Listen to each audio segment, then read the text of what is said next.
မင်္ဂလာပါပရိသတ်ကြီးတို့ဒီကနေ့မှာဆိုရင်တော့ဂျွန်ကာတာဆိုတဲ့အမေရိကန်သိပ္ပံစစ်ကူရဲ့အရှင်ကားအကြောင်းကိုတင်ဆက်ပေးသွားရှင်ပါတယ်။စကားကတော့ဘာဆွန်ဆိုတဲ့ထူးဆန်းတဲ့ကြိုးတစ်လုံးကနေစတင်ပါတယ်။အဲ့ဒီကြိုးပေါ်မှာဟီလီယမ်ဆိုဒန်ကာနဲ့တပ်ဆိုတဲ့အဓိကကမ္ဘာကြီး၃ခုပါဝင်ပါတယ်။ဟီလီယမ်နဲ့ဆိုဒန်ကာတို့ကရာစုနှစ်ပေါင်းများစွာကြာစစ်ဖြစ်နေခဲ့ကြပါတယ်။စကားအစမှာဆိုရင်တော့အပြာရောင်ဝတ်ရုံနဲ့ဟီလီယမ်စစ်တပ်ကအနီရောင်ဝတ်ရုံဝတ်ထားတဲ့ဆိုဒန်ကာစစ်တပ်နဲ့တိုက်ခိုက်နေတာကိုတွေ့နေရပါတယ်။ဆိုရမ်ကာရဲ့ဗိုလ်ကြီးဆမ်တမ်စီကိုဖျားသခင်ရဲ့တည်င်းပို့သူလို့ခေါ်တဲ့တမ်လို့အမည်ရတဲ့အမျိုးသား၃ယောက်ကရောက်ရှိလာပါတယ်။တမ်ရဲ့ခေါင်းဆောင်မာတိုင်ချမ်ကသူ့ကိုစမ်းကြဲတဲ့အပြာရောင်လက်နက်တစ်ခုပေးလိုက်ပြီးတော့ဒီလက်နက်ကိုလက်ခံရရှိဖို့သူ့ကိုဖျားသခင်ကရွေးခဲ့တာပါလို့ပြောပါတယ်။တမ်တွေကစစ်ပွဲအတွင်းမှာဆိုရမ်ကာတွေကိုကူညီပေးဖို့ဆုံးဖြတ်ခဲ့ပါတယ်။ကိုတန်းမြောက်ရောင်စင်တန်းလို့ခေါ်တဲ့ထူးဆန်းတဲ့အပြာရောင်အလင်းတန်းတစ်ခုရဲ့စွမ်းအားကိုသူတို့ရရှိခဲ့ပြီးတော့ဒီအလင်းတန်းကဘာဆွန်ကြိုးပေါ်မှာတခြားသောတက်ရှိတက်တော်တွေထက်တူတွေကိုပို့ပြီးအားတန်မှစေပါတယ်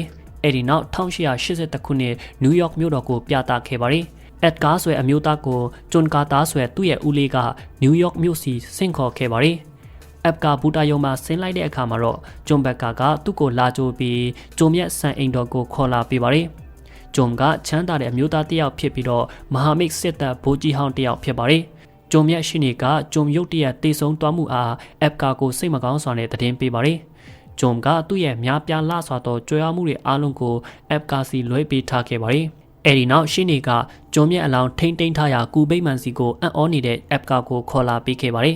။ဒါပေမဲ့ထူးဆန်းစွာနဲ့ကူဘိမှန်ရဲ့တခါကအထဲကနေပဲဖွင့်လို့ရပါတယ်။အဲဒီနောက်ရှိနေကဂျုံအက်ကာကိုတာဖတ်ဆက်ရှင်ခဲ့တဲ့သူ့ရဲ့ကိုကြီးကိုတာဒိုင်ယာရီကိုအက်ကာအားပေးလိုက်ပါတယ်။ရှင်းနေကြီးထွက်သွားတဲ့အခါမှာတော့သူကလည်းဒိုင်ယာရီကိုစဖတ်ခဲ့ပါတယ်။ကြုံမြက်ထူးဆန်းတဲ့ဆက်လန်းတွေကိုယုံကြည်တဲ့လူဟာကလေးဘဝကအက်ကာတယောက်တည်းပဲရှိခဲ့တာပါလို့စာအုပ်အစမှာဖော်ပြထားပါတယ်။ဒါကြောင့်သူဟာဒီဆက်လန်းကိုအက်ကာကိုပဲပြောပြချင်ပါတယ်။ဆက်လန်းကတော့ပြည်တွင်းစစ်ဖြစ်ပြီးအရီဇိုနာမှာစတင်ပါတယ်။ဂျွန်ကာတာကမဟာမိတ်စစ်တပ်ရဲ့အရင်ဗိုလ်ဟောင်းတယောက်ဖြစ်ပြီးသူကကူရီထဲမှာရွှေကိုရှာဖွေနေပါတယ်။ပိုဝဲကတော့ပြည်ထောင်စုဗိုလ်ကြီးတယောက်ဖြစ်ပြီးလူမိုက်တွေကိုတိုက်ခိုက်ဖို့သူ့ရဲ့ US မြင်းစစ်တဲဝေမှာဂျုံကိုကူညီပေးစေချင်ပါတယ်။ဒါကြောင့်သူကဂျုံကိုနှိပ်စက်ပြီးစစ်သားတယောက်ဖြစ်လာအောင်ကြိုးစားနေပါတယ်။ဒါပေမဲ့ဂျုံကတော့စစ်သားတယောက်အဖြစ်ထပ်ပြီးမတိုက်ခိုက်ရှင်တော့ပါဘူး။ခဏခဏထွက်ပြေးပြီးမအောင်မြင်တဲ့အခါမှာတော့သူဟာအဆောင်တယောက်ကိုတတိမေတော်အောင်လုပ်ပြီးထွက်ပြေးလိုက်ပြီးတော့ဗိုလ်ချုပ်ကြီးရဲ့မြင်းကိုခိုးတွားခဲ့ပါတယ်။ဗိုလ်ချုပ်ကြီးနဲ့သူ့ရဲ့လူတွေဟာသူ့ရဲ့အနောက်ကိုလိုက်ကြပါတယ်။တိတ်မွေးခင်မှာတော့လူမိုက်မြင်းတပ်အဖွဲ့နဲ့တွေ့ခဲ့ပါတယ်။ဗိုလ်ချုပ်ကြီးနဲ့သူ့လူတွေကသူတို့နဲ့ပစ်ခတ်ကြပါတယ်။ဂျွန်ကရုံရင်းဆန်ခတ်အကြားမှာထွက်ပြေးဖို့ကြိုးစားခဲ့ပေမဲ့ဗိုလ်ချုပ်ကြီးဒဏ်ရာရရှိသွားခဲ့ပါတယ်။သူဟာဗိုလ်ကြီးကိုတနာပြီးကူညီပေးလိုက်ကအနီးအနားကူတလုံးစီခေါ်လာခဲ့ပါတယ်။အဲ့ဒီကူမှာဂျွန်ကရွှေလာမရှာဘူးတာကြောင့်ဂျွန်အတွက်အတက်အဆန်းဖြစ်နေခဲ့ပါတယ်။သူကမီးထွန်းပြီးတော့ကုထဲဝင်သွားခဲ့ပါတယ်။ကိုရဲ့အမိုးပေါ်မှာရွှေများစွာမြုပ်နေတာကိုတွေ့ရတာကြောင့်သူဟာအလွန်အံ့ဩသွားရပါတယ်။ဒါပေမဲ့အဲ့ဒီအချိန်မှာသူ့ရဲ့အနောက်ကနေအမျိုးသားတယောက်ဘေးကမှမတိပဲပေါ်လာခဲ့ပါတယ်။အဲ့ဒီအမျိုးသားကစက်ကအစမှမြင်ခဲ့ရတဲ့တန်းအဖွဲ့ဝင်တယောက်ဖြစ်ပါတယ်။ဘူကြီးကဂျုံကိုတတိပေးပြီးတော့ထူးဆန်းတဲ့အမျိုးသားကသူ့ကိုတိုက်ခိုက်ပါတယ်။သူဟာအဲ့ဒီလူကိုတနက်နဲ့ပြစ်လိုက်ပြီးအဲ့ဒီလူကလည်းမြေပြင်ပေါ်လဲကျသွားပါတယ်။ဂျုံသူ့ရဲ့အနားကိုတွားကြည့်တဲ့အခါမှာတော့လက်ထဲမှာထူးဆန်းတဲ့ဒစိမ့်ပြားတစ်ခုကိုကြည့်ရင်းနဲ့ဘာဆွန်လို့သူပြောနေတာတွေကိုကြားလိုက်ရပါတယ်။ဂျုံကဒစိမ့်ပြားကိုကောက်ယူလိုက်ပြီးတော့ဘာဆွန်လို့လိုက်ပြောလိုက်ပါတယ်။ရုတ်တရက်လော့ကတ်ထဲကနေအပြာရောင်တောက်တောက်အလင်းတန်းတစ်ခုကထွက်လာခဲ့ပါတယ်။ဂျုံကသူ့ရဲ့မျက်လုံးကိုပြန်ဖွင့်ကြည့်လိုက်တဲ့အခါမှာတော့ထူးဆန်းတဲ့တဲကန်ဒရာကြီးတစ်ခုထဲကိုသူဟာရောက်ရှိနေခဲ့ပါတယ်။သူကထလာခဲ့ပြီးလမ်းလျှောက်ဖို့ကြိုးစားပါတယ်။ဒါပေမဲ့ခြေလမ်းတိုင်းမှာပြန်လဲကျနေခဲ့ပါတယ်။လမ်းမလျှောက်နိုင်ပေမဲ့လေထဲမှာပြန်နိုင်ပုံရပါတယ်။ဂျုံကလည်းစဝေးစွာဖြစ်ပြီးတော့ပတ်ဝန်းကျင်အစ်စ်မှာလမ်းလျှောက်လေ့ကျင့်နေခဲ့ပါတယ်။လမ်းလျှောက်တွားရင်းနဲ့အနီးအနားတောင်ကုန်းတစ်ခုကိုရောက်လာပြီးဥပေါင်းများစွာပေါက်နေတာကိုတွေ့လိုက်ရပါတယ်။အဲ့ဒီအချိန်မှာတရိษံကြီးတွေကိုစီးထားတဲ့ခြေလက်6ချောင်းရှိအစိမ်းရောင်တက်တော်အဖွဲ့တစ်ဖွဲ့ကရောက်လာခဲ့ပါတယ်။ခေါင်းဆောင်ကဂျုံကိုတိုက်ခိုက်ပြီးတော့ဂျုံကလည်းအမြင့်ကြီးကိုခုန်တက်သွားပါတယ်။ကျန်တဲ့သူတွေကဂျုံကိုစတင်ပစ်ခတ်ကြပြီးသူတို့ရဲ့ခေါင်းဆောင်ကရက်ဖို့ပြောတဲ့အခါမှာရက်လိုက်ကြပါတယ်။တက်တော်ကမတူညီတဲ့ဘာသာစကားတစ်မျိုးနဲ့ပြောနေပြီးသူ့ကိုယ်သူတက်တာကပ်ပါပါလို့မိတ်ဆက်ပါတယ်။ဂျုံဟာဘာဂျီနီယာကဂျုံကတာပါလို့သူ့ကိုယ်သူမိတ်ဆက်ပါတယ်။ဒါပေမဲ့တက်တော်ဟာသူ့ရဲ့နာမည်ကိုဘာဂျီနီယာလို့မှတ်ယူလိုက်ပါတယ်။တာကက်ကဂျုံကိုအရှိမခုန်ခဲ့တယ်လို့မျိုးခုန်ဖို့ပြောပေမဲ့သူကငင်းခဲ့ပြီးတော့တိုက်ခိုက်ခဲ့ပါတယ်။တက်တော်ဟာဂျုံကိုဒဏ်ရာရအောင်လှုပ်လိုက်ပြီးတော့ဓာတ်စခန်းအဖြစ်ကင်ထားပါတယ်။သူတို့စကားပြောနေရင်နဲ့သူတို့လိုအမျိုးအစားတွေကိုတပ်လို့ခေါ်ရဲဆိုတာသိလိုက်ရပါတယ်။ အဲ့ဒီဂျိုဘောကတနေရာမှာဟီလီယမ်ရဲ့မြို့တော်မင်းသမီးဒေဂျာကသူမဖန်တီးထားတဲ့လက်နက်ကိုဟီလီယမ်ရဲ့ဘရင်သူမဖခင်အားတင်ပြဖို့လေ့ကျင့်နေပါတယ်ဟီလီယမ်ကဆူရန်ကာဆိုတဲ့မြို့နဲ့စစ်ဖြစ်နေပြီးတန်းတွေကဆူရန်ကာဖက်ကရှိနေတာကြောင့်စစ်ရှုံးတော့မှဖြစ်ပါတယ်ဒေဂျာကစစ်ပွဲတိုက်ခိုက်ဖို့ဆူရန်ဂျာတွေအတုံးပြုခဲ့တဲ့ကိုတန်းမြောက်ရောင်စင်တန်းရဲ့လိုအပ်ချက်ကိုတိတွားခဲ့ပါတယ်။ဒါပေမဲ့သူမကလက်နက်ကိုဘရင်ကြီးအားပြသတဲ့အခါမှာတော့အမျိုးသားတစ်ယောက်ကလက်နက်ကိုလိုအပ်ချက်နဲ့ပုံမှန်မဟုတ်အောင်လုပ်လိုက်ပြီးပောက်ကွဲတွားစေခဲ့ပါတယ်။ဆူရန်ကာရဲ့ဘရင်ကြီးဆမ်တက်ကစစ်ပွဲရဲ့အဆုံးသတ်ဖို့အတွက်ဒေဂျာကိုလက်ထပ်ရှင်နေခဲ့ပါတယ်။ဒါပေမဲ့သူမကတော့အသေးအတန်ငင်းဆိုနေပါတယ်။ဆမ်တက်ကသူမကိုလက်ထပ်လိုက်ရင်တော့သူဟာဟီလီယမ်ရဲ့မင်းသားဖြစ်လာပြီးတော့ဘာဆွန်ရဲ့အားလုံးကိုထိန်းချုပ်ဖို့အတွက်စွမ်းအားတွေရရှိသွားပါလိမ့်မယ်။အဲ့ဒီအချိန်မှာတော့တပ်တွေကဂျွန်ကိုသူတို့ရဲ့မြို့တော်စီခေါ်သွားပြီးငွေကင်းစရင်တွေးလေးတွေနဲ့အတူတူကိုထည့်ထားပါတယ်။ညရောက်တဲ့အခါမှာတော့ဆူလာဆိုတဲ့အမျိုးသမီးတပ်တယောက်ကဂျွန်ကိုအရေးတစ်မျိုးလာတိုက်ခဲ့ပါတယ်။အဲ့ဒီနောက်မှာတော့သူဟာတပ်တွေရဲ့ဘာသာစကားကိုနားလည်နိုင်သွားပါတယ်။နောက်တနေ့မှာဆိုတော့တပ်တွေကလူတိုင်းရဲ့အရှိမဂျွန်ကိုခုံပြဖို့အမိန့်ပေးပါတယ်။ဂျွန်ကတစိမ့်ပြားဝိုင်းဟာတာကက်စီမှာရှိနေတာကိုတွေ့သွားပြီးတော့ဒါမရှိဘဲနဲ့သူဟာအိမ်မပြန်နိုင်ပါဘူး။အဲ့ဒီနောက်မှာတော့တိုက်လေရဲ့နစီကောင်းကင်မှာပေါ်လာခဲ့ပါတယ်။ဟီလီယမ်နဲ့ဆူရန်ကာတွေအချင်းချင်းတိုက်ခိုက်နေကြပါတယ်။စစ်ပွဲကတပ်တွေအတွက်ဖျော်ဖြေပွဲဖြစ်နေပြီးဘဲဘက်ကနိုင်မလဲစွာကိုလောင်ကြီးထပ်နေကြပါတယ်။ရင်ထဲကနေမင်းသမီးဒေဂျာတိုက်ခိုက်နေတာကိုတွေ့ရပါတယ်။သူမကရင်တွေကိုထိန်းဖို့ကြိုးစားပြီးမဲ့ပြုတ်ကျသွားခဲ့ပါတယ်။ဂျွန်ကသူ့ရဲ့အသစ်တွေ့ရှိထားတဲ့အခုံကျွမ်းရည်နဲ့မင်းသမီးကိုကယ်တင်လိုက်ပါတယ်။တပ်တွေကအခုဒေဂျာနဲ့အတူဆိုရန်ကာစစ်သားတွေကိုတိုက်ခိုက်နေတဲ့ဂျွန်ကိုစတင်အားပေးနေကြပါတယ်။ဂျွန်ကတိုက်ပွဲလမ်းကြောင်းပြောင်းဖို့စီစဉ်လိုက်ပြီးဟီလီယမ်တွေကိုအနိုင်ရစေခဲ့ပါတယ်။ဒါပေမဲ့သူတို့ရင်ကလည်းပြုတ်ကျသွားခဲ့ပါတယ်။ဒေဂျာနဲ့ဂျွန်တို့ကတပ်တွေနဲ့အတူရှိနေခဲ့ပါတယ်။တာကက်ကဂျွန်ရဲ့ဆွမ်းရည်တွေကိုတဘောကျသွားပြီးတော့သူ့ရဲ့ညာလက်ရောအဖြစ်ထားလိုက်ပါတယ်။ဂျွန်မှာဒီအရာအတွက်စိတ်မပါပေမဲ့မငြင်းခဲ့ပါဘူး။ညရောက်တဲ့အခါမှာတော့ဒေဂျာနဲ့ဂျွန်တို့ဟာစကားပြောကြပြီးဒေဂျာကသူတို့ဘာသာစကားနဲ့ဘာဆွန်လို့ခေါ်တဲ့အင်ကာဂျိုပေါ်ရောက်နေတာပါလို့ပြောပြပါတယ်။ဂျွန်မှာအံ့ဩနေပြီးတော့သူမကိုမယုံပဲဖြစ်နေခဲ့ပါတယ်။ဂျွန်ကသူဟာကဘာပေါ်ကပါလို့ပြောပြပါတယ်။ဒေဂျာကလည်းဒါကိုယုံဖို့ခက်ခဲနေပါတယ်။သူ့ရဲ့ပိုကြီးတဲ့အယိုးနဲ့တိတ်တိဆနဲ့ကြိုရဲ့ဆွဲအားနှဲပါမှုကြောင့်ကာတာမှာမယုံနိုင်လောက်တဲ့ခွန်အားတွေရှိနေပြီးအမြင့်ခုန်နိုင်ပါတယ်။အဲ့ဒီနောက်ဒေဂျာဟာဘယ်လူသားကိုမှတွားခွင့်မပြုတဲ့တပ်ဘရားကျောင်းစီသူ့ကိုခေါ်လာခဲ့ပါတယ်။သူမကဂျွန်လုတ်ခဲ့တယ်လို့မျိုးလူရဲ့အနေနဲ့ကြိုဝေကိုဘယ်လိုခရီးသွားနိုင်မလဲဆိုတာကိုဖះเจ้าမှာနီလန်ရှိလိမ့်မယ်လို့မျှော်လင့်နေခဲ့ပါတယ်။အမျိုးသမီးတပ်ဆိုလာကသူတို့အနောက်ကိုလိုက်လာပြီးတော့ဆက်မတွားဖို့တောင်းဆိုပါတယ်။ဒေဂျာကဂျွန်ကို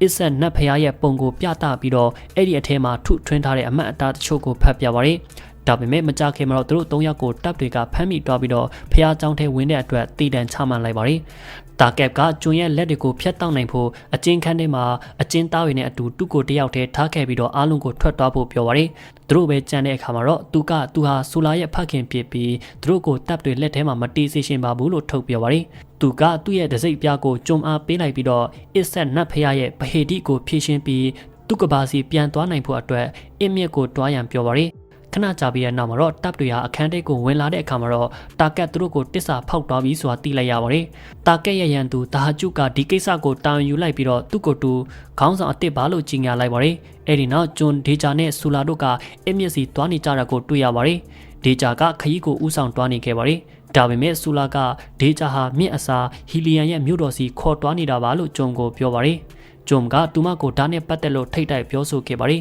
။သူမကစစ်ပွဲအတွင်းမှာဂျုံကိုစစ်သားအဖြစ်အတုံးချဖို့သူမရဲ့မြို့ကိုခေါ်တွားနေတာဖြစ်ပါတယ်။ဂျုံကလည်းစိတ်ပြတ်သွားပြီးတော့လမ်းကြောင်းကိုဥဆောင်ခေါ်တွားပြီးဖို့ပြောက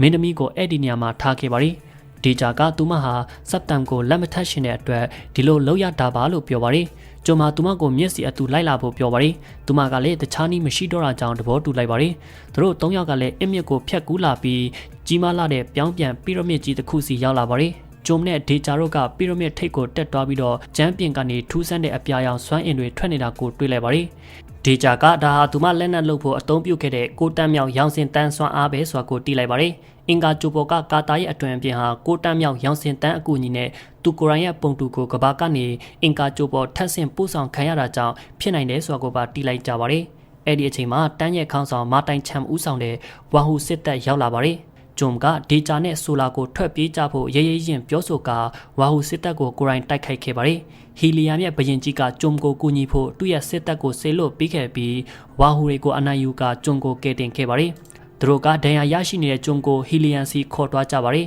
။ဒေဂျာကသူမရဲ့နေရက်ကိုပြန်ရောက်လာပြီးတော့အဖေနဲ့တွေ့ဆုံခဲ့ပါတယ်။ သူမကဆိုဒန်ကာဘရင်စက်တန်ကိုအဲ့ဒီနေရာမှာတွေ့လိုက်ရတဲ့အတွက်အံ့ဩတော့ပါတယ်သူဟာဒီဂျာကိုလက်ထပ်ဖို့ပြောပြီးတော့စစ်ပွဲအဆုံးသတ်ဖို့အတွက်လက်နက်တွေစစ်သားတွေမပါဘဲလာခဲ့တာဖြစ်ပါတယ်ဒီဂျာကစစ်ပွဲကိုရပ်တန့်ဖို့တခြားနည်းလမ်းမရှိတော့တာကြောင့်သူ့ကိုလက်ထပ်ဖို့စိတ်မပါလက်မပါလက်ခံလိုက်ရပါတယ်အဲ့ဒီနောက်မှာတော့ဟီလီယမ်တွေရဲ့နန်းတော်ဟာအခန်းတစ်ခန်းထဲမှာကျွန်းအနားယူနေတာကိုတွေ့နေရပါတယ်ဒီဂျာညွန်ကြားလိုက်တဲ့စစ်သားတယောက်ကသူ့ကိုခေါ်လာပြီးသူမရဲ့အခန်းထဲမှာလိုအပ်စွာထည့်ထားပေးပါတယ်ဒီဂျာဟာတစိမ့်ဝိုင်းကိုအတုံးပြပြီးတော့အင်ကိုပြန်ဖို့ကျွန်းကိုပြောပါတယ်အဆောင်တွေသူမအခန်းထဲကိုဝင်လာတဲ့အခါမှာတော့ကျွန်းမှာပျောက်သွားပါတယ်ဒီဂျာကသူဟာကဘာပေါ်ကိုပြန်သွားပြီလို့ထင်နေပေမဲ့တကယ်တော့ကျွန်းမှာစစ်သားတွေရဲ့လက်ကနေပုံနေတာဖြစ်ပါတယ်သူတို့ထွက်သွားတဲ့အခါမှာတော့ဂျုံကအပြင်ထွက်ဖို့ကြိုးစားပေမဲ့မကြခင်မာတိုင်ချမ်ကသူ့ကိုဖမ်းမိသွားပါတယ်ဂျုံမှာအနာကဘယ်လိုတက်တော်ပုံစံမျိုးမဆိုပြောင်းလဲနိုင်တဲ့မာတိုင်ချန်ရဲ့စွမ်းရည်ကြောင့်အံ့ဩနေပါတယ်တမျိုးလုံးကဆက်တမ်နဲ့ဒေတာတို့ရဲ့မင်္ဂလာပွဲအတွက်ပြင်ဆင်နေပါတယ်မာတိုင်ချမ်က6တန်းမြောက်ရောင်စင်တန်းရဲ့တိုးတက်လာတဲ့နေပညာအကူအညီနဲ့ဂျုံကိုသူ့ဘာသာသူတုတ်ထားပါတယ်ဂျုံကဆန္ဒရှိတဲ့အတိုင်းခန္ဓာကိုယ်လိုက်မလုံနိုင်ပဲဖြစ်နေခဲ့ပါတယ်မာတိုင်ချမ်မှာသူ့ရဲ့လက်ကောက်ဝကရိယာနဲ့သူ့ကိုထိန်းချုပ်နေတဲ့ပုံပေါ်ပါတယ်အဲ့ဒီနောက်မာတိုင်ရှမ်ကဆက်တန်ဟာဒေဂျာကိုတက်ပြီးတော့လက်ထပ်ပြီးရနောက်ဟီလီယမ်ကိုကျူးကျော်ဝင်ရောက်ဖို့စီစဉ်နေတယ်လို့ပြောပါတယ်စက်တမ်ကိုကျိုးကန်ရှေလေဖို့ကအလွယ်ကူဆုံးဖြစ်တာကြောင့်တန်ကစစ်ပွဲအတွင်းမှာတူဖက်ကရက်တီပေးခဲ့တာဖြစ်ပါတယ်ဒါပေမဲ့မာတိုင်ရှမ်ရဲ့တကယ့်ရွယ်ချက်ကစက်တန်ကနေတဆင့်ဘာစွန်တစ်ခုလုံးကိုအုပ်ချုပ်ဖို့ပဲဖြစ်ပါတယ်မာတိုင်ရှမ်ကကျုံကိုတတ်တော့မယ့်အချိန်မှာအရှိပိုင်းမှာကျုံရက်တငယ်ရှင်ဖြစ်ခဲ့တဲ့ကြိုတာခွေးတကောင်ကသူ့ကိုကယ်တင်ဖို့ရောက်လာခဲ့ပါတယ်သူကမာတိုင်ရှယ်ရဲ့လက်ကောက်ဝတ်ကရိယာကိုကိုက်ဖြတ်ပြီးတော့ဂျွန်ကိုလွတ်စေခဲ့ပါတယ်။သူကလေရင်စီအပြေးသွားပြီးတော့စက်တမ်ကိုလက်မထပ်ဖို့ဒေဂျာကိုတားရန်ထွက်လာခဲ့ပါတယ်။ဒါပေမဲ့ဂျွန်မာလေရင်ကိုဘယ်လိုထိန်းချုပ်ရမလဲဆိုတာမသိပဲတပ်ရဲ့ပိုင်နဲ့အနားမှာပြက်ကျသွားခဲ့ပါတယ်။သူတို့ကခြေကုံလက်ပန်းကျနေတဲ့တာကက်နဲ့အတူသူ့ကိုဖမ်းထည့်ထားလိုက်ပါတယ်။အခုတပ်ရဲ့ခေါင်းဆောင်ဖြစ်တဲ့တာဟာဂျူကဂျွန်နဲ့တာကက်ကိုအဖြူရောင်မျက်ဝန်းကြီးလို့ခေါ်တဲ့တားကောင်ကြီးတွေနဲ့တိုက်ခိုက်စေခဲ့ပါတယ်။ဂျွန်ကတပ်တွေအားလုံးအရှိမတနီနီနဲ့မျက်ဝန်းကြီးကိုဖမ်းနိုင်ခဲ့ပါတယ်။အဲ့ဒီနောက်သူဟာတာဟာကျုကိုသူနဲ့ရှင်တိုက်ဖို့ဖိတ်ခေါ်လိုက်ပြီးတစ်ချိန်တည်းနဲ့အနိုင်ရလိုက်ပါတယ်။လူအိုင်းကတော့အခုတပ်ရဲ့ခေါင်းဆောင်ဖြစ်သွားတဲ့ဂျွန်ကိုဩဘာပေးနေကြပါတယ်။အဲ့ဒီနောက်သူဟာဆူဒန်ကာကိုတိုက်ခိုက်တဲ့နေရာမှာကူညီပေးဖို့သူတို့ကိုဖျောင်းဖျခဲ့ပါတယ်။တပ်စစ်တပ်နဲ့ဂျွန်တို့ကဒေဂျာနဲ့စက်တန်တို့ရဲ့မင်္ဂလာပွဲအခမ်းအနားကိုတွားနေကြပါတယ်။ဂျွန်ကမင်္ဂလာပွဲကိုတားဖို့အချိန်မီရောက်သွားပါတယ်။သူ့ကိုမြင်တဲ့အခါမှာတော့စက်တမ်ကဒေဂျာကိုတတ်ဖို့စူးစမ်းပေမဲ့ဂျွန်ကအချိန်မီတားနိုင်လိုက်ပါတယ်။မြို့နှမျိုးရဲ့စစ်သားတွေအကြားမှာစစ်ပွဲတွေထပ်ဖြစ်လာပြန်ပါတယ်။ဒါပေမဲ့အခုတော့တပ်တွေဟာဟီလီယန်တွေဘက်မှာရှိနေပါတယ်။မကြခင်ဆူရန်ကအရေးနိုင်သွားပါတယ်။ဒါပေမဲ့မာတိုင်ချမ်ကဂျွန်ရဲ့တစိမ့်ပြားနဲ့အတူထွက်ပြေးလွတ်မြောက်သွားပါတယ်။ဂျွန်ကဒေဂျာရဲ့ခင်ပွန်းအနေနဲ့အင်ကာဂျိုပေါ်မှာနေဖို့စီစဉ်လိုက်ပါတယ်။ဒီလိုဆိုရင်တော့သူကလည်းတစိမ့်ဝိုင်းကိုလိုက်ရှာဖို့စိတ်ရှုပ်ထွေးနေစရာမလိုအပ်တော့ပါဘူး။သူနဲ့ဒေဂျာတို့ဟာလက်ထပ်လိုက်ကြပြီးတော့လူအုပ်ကြီးကသူတို့အတွက်ဩဘာပေးကြပါတယ်။အခုတော့သူဟာဟီလီယမ်ရဲ့မင်းသားဖြစ်လာပါပြီ။နောက်တနေ့မနေ့ခင်းမှာတော့ဂျွန်နဲ့ဒေဂျာတို့ကလေတာခန်းမှာရှိနေကြပါတယ်။ဒေဂျာကဂျွန်ကိုအပြင်ဖက်မှာထားခဲ့ပြီးတော့အခန်းထဲပြန်ဝင်သွားတဲ့အခါမှာမာတိုင်ရှမ်ကပေါ်လာခဲ့ပါတယ်။ဂျွန်ကသူ့ကိုတိုက်ခိုက်ဖို့ကြိုးစားပေမဲ့မာတိုင်ရှမ်ကဂျွန်ကိုကဘာမြေပေါ်ပြန်ပို့ဖို့တစိမ့်ဝိုင်းကိုတုံးလိုက်ပါတယ်။ဂျွန်နိုးလာတဲ့အခါမှာတော့သူ့ရဲ့ကိုယ်ပေါ်မှာတဲဖုံတွေဖုံးနေပြီးမုတ်စိတ်မွေးရည်လည်းရှိနေပါတယ်။သူကအဲ့ဒီကူထဲမှာရှိနေပြီးတော့ဘိုးကြီးပိုဝဲကိုကြည့်လိုက်တဲ့အခါမှာသူ့ရဲ့ရုပ်ကြွင်းပဲတွေ့နေရတော့တာကြောင့်သူကအင်ကာဂျိုပေါ်မှာရှိနေစဉ်ကဘာပေါ်မှာအချိန်တွေအများကြီးကုန်ဆုံးသွားခဲ့တယ်လို့ယူဆရပါတယ်။သူကတစိမ့်အဝိုင်းကိုရှာခဲ့ပေမဲ့မတွေ့တော့ပါဘူး။သူ့မှာပြန်လန်းမရှိတော့ပါဘူး။ကိုထဲမှာမြုပ်နေတဲ့ရွှေတွေကသူ့ကိုချမ်းသာစေခဲ့ပါတယ်။သူကကဘာပေါ်မှာတစိမ့်ဝိုင်းတွေအများကြီးရှိနေတယ်ဆိုတာသိပါတယ်။သူဟာတူးဖောက်ရေးလုပ်ငန်းကိုစတင်ခဲ့ပြီးတော့တနေ့စိုက်တစ်စိုက်မှာတစိမ့်ဝိုင်းတစ်ခုကိုရှာတွေ့တဲ့အချိန်အထိ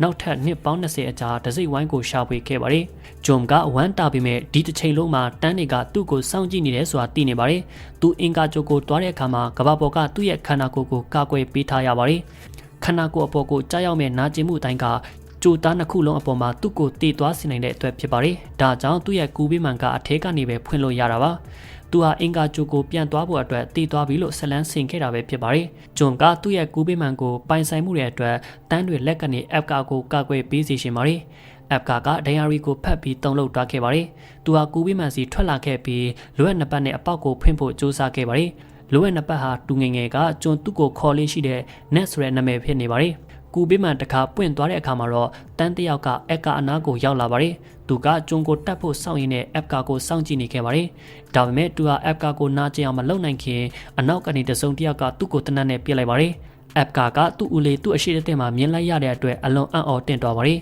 ဂျွန်ကတန်းရတစိတ်ဝိုင်းကိုယူလိုက်ပြီးတော့တကယ်တော့သူတစိတ်ဝိုင်းကိုဘယ်တုန်းကမှရှာမတွေ့ခဲ့ပါဘူးသူတည်ဆုံးတာအပါအဝင်ဒီအရာတွေအားလုံးကတန်းတယောက်ကိုဆွဲဆောင်ပြီးသူ့ရဲ့တစိတ်ဝိုင်းကိုယူဖို့ဟန်ဆောင်တူပခဲ့တာဖြစ်ပါတယ်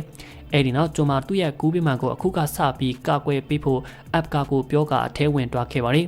သူကတစိတ်ဝိုင်းကိုကင်ကဂရင်ပေါ်လေးလိုက်ပြီးတော့အင်ကာဂျိုပေါ်သူ့ကိုပြန်ခေါ်ဆောင်ပေးမဲ့ကာထာကိုစရွတ်လိုက်ပါတယ်